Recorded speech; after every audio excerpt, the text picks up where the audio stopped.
Sa COMELEC, dyan, galaw-galaw yung senador na aso nangungumpal pa rin sa loob ng Senado. Anyway mga boss, nasaan na tayo? Alisin na ho natin yan. Dumako na tayo doon sa mga susunod ng nating tatalakayan. Nako, eto Bato de la Rosa, mga kababayan. No? Senator Bato de la Rosa ho, mga boss chief amos, eto. Nakausap na pala ni Ping. Nakausap na ni Ping Lacson si Bato de la Rosa, mga bossing, no? May video ako nitong si Bato de la Rosa. Ayun, yung Bato Ping. Sandali. Bato Ping, sandali kunin ko yung, kailangan natin yun para makita nyo ho, mga bossing. Yung interview mismo kay Senator Lacson. Pakinggan ho natin, mga kababayan. Nagpapakita si Senator Bato de la Rosa hanggang ngayon, pero nakuha pa niyang biruin si Senator Ping Lacson. Ayon kay Bato, hihigitan niya ang record ni Lacson sa tagal ng pagtatago. Nasa frontline. Kaya ang tanong, kung talagang mahihigitan niya.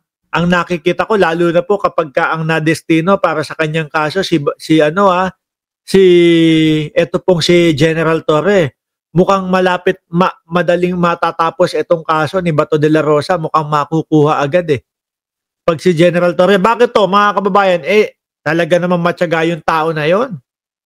Talagang nasa ilalim na ho ng imbornal, mga kababayan. Talagang hinahagila pa din at talagang hindi sinusukuan. Diba si Kibuloy? Ang galing nung diskarte ni General Torre doon. Kumuha ng kagamitan na makakadetect ng heartbeat. Ayun. Yung heartbeat ni Buloyski, mga boss chief sir, ay nakikita doon sa kagamitan na yun. Kaya nga po hindi tinigilan Malamang kay Bato de la Rosa, same lang din ho ang mangyayari dyan at mukhang parehas na parehas po. Sabi ni Virgie Badiola, lalabas siguro si Bato kung tinubuan na ng buhok at balbas. Hindi ako naniniwala na tatagal tong magtago. Mahuhuli mahuhuli agad-agad dyan, no? Sa galing maghagilap ni General Torre. Ay, ng balitang yan, si Mayan Los Baños. Ang advice ko sa kanya, kung wala siyang intention na mag-surrender, magtago siya mabuti. Grabe naman to si Ping Lacson. Ibang klase, no? Ang sabi ko naman sa kanya, kung wala siyang intention na magpahuli, magtago siyang maigi. Advice ko sa law enforcement, hanapin niyo siya mabuti.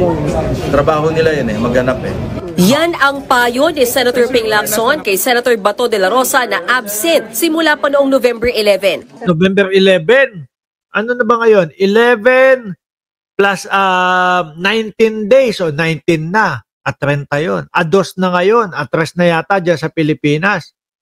22 22 araw na, mga kababayan, na hindi pumapasok si Bato de la Rosa nang nakakakuha ng sweldo. Nang wala tayong natatamuho, mga bossing. Magkano yan?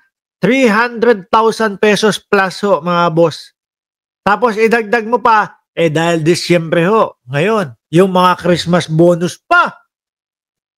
Swerte namang nilalang na ito, no? Tapos yung ating mga kababayan, na ayun, hirap na hirap po sa kanilang trabaho, umabsent lang ng isang beses, wala nang sasahurin. Iba sa Senado. Sa Senado ho, mga bossing, sabi ni Janelle Vanderhurst, 130th like. Hello, everyone. Sa Senado, hindi daw po applicable yung no work, no pay. Sarap ng buhay, ano? Tuloy. 2 linggo na ang nakakaraan ng kumustahin siya ni Lacson sa group chat ng mga senador. Pabiro daw nag-reply si Bato. I found time na kumustahin lang siya. Sabi ko, kumusta ka na? Mag-ingat ka lang, gano'n.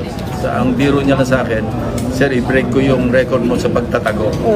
Tapos may haha.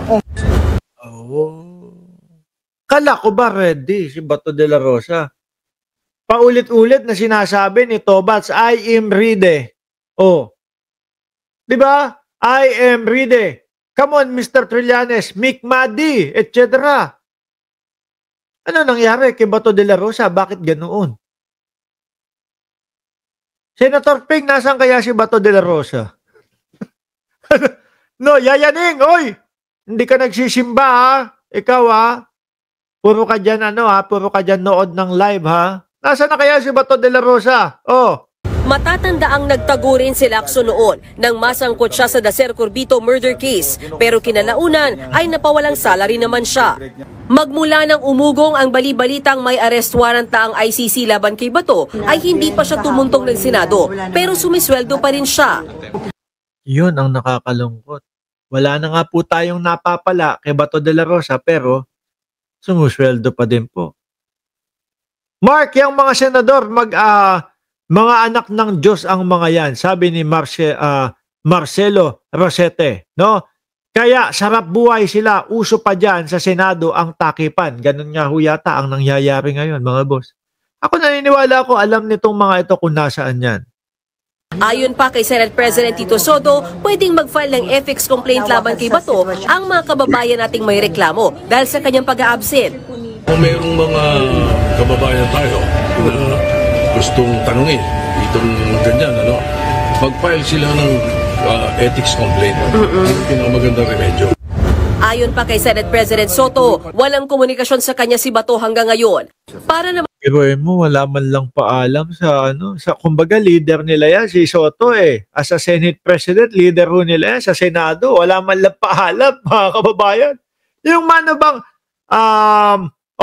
para po doon sa mga boss ko, sino yung mga boss ni Bato de la Rosa? Mamamayang Pilipino ho. Bakit? Tayo ang nagpapasweldo. Diyan po, sa atin po kinukuha ang sinusweldo ni Bato de la Rosa, mga kababayan. Diba? kay Senate Minority Leader Alan Cayetano, dapat masiguro ng gobyerno na mapoprotektahan ang kalayaan ng senador. Okay. Ano ba sinabi ko? Wala. Anong yan? Puprotektahan pa ng gobyerno? Sabi ng Malacanang kumbaga, sabi ng Malacanang, bahala sila sa buhay niya. 'Di ba? Bahala sila pa-aresto o whatever. When your life or liberty is threatened, you really think of options. So yun yung option niya.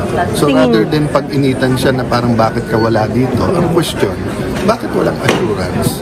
Sabi ni Janelle Van der Herst, si Bongo magtatago din kaya? Parang nagtatago na din yata kasi hindi ko nakita doon sa picture Class picture ng mga minority Pakita ko sa inyo mga bossing ha. Mukhang nagtatago na din si Bus Bongo. Ito kompleto sila dito. Ang wala nga lang si Bato de la Rosa. Pero wala na din si Bongo. Ayan, di ba? Robin Padilla, si Jinggoy Estrada, si Alan Peter Cayetano, si Aimee Marcos, si Rodante Marcoleta, si Chis Escudero, at si etong si Bus Jewel.